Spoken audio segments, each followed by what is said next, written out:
if you're suffering physical abuse or great mental abuse and just living this miserable life, well, then you're free to leave. In 1 Corinthians 7, it says, if the husband or wife who isn't a believer insists on leaving, let them go.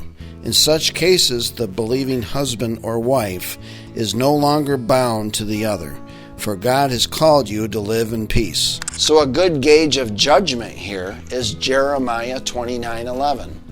For I know the plans that I have for you. They're plans for good, not for disaster, to give you a future and a hope. You see, abuse is not your future. Being ignored and unwanted and mentally abused, that's not a hope. But what do you do if you're married to an unbeliever and there is no abuse, there is no adultery? Well, in 1 Corinthians 7, verse 12 through 14, it goes right through it and explains it all.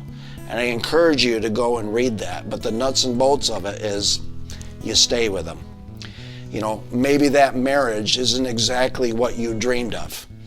And maybe your spouse kind of makes life hard at times.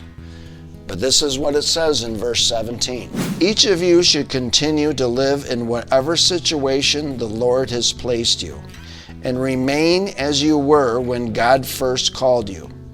Don't you wives realize that your husbands might be saved because of you? So to put it in a nutshell, God hates divorce.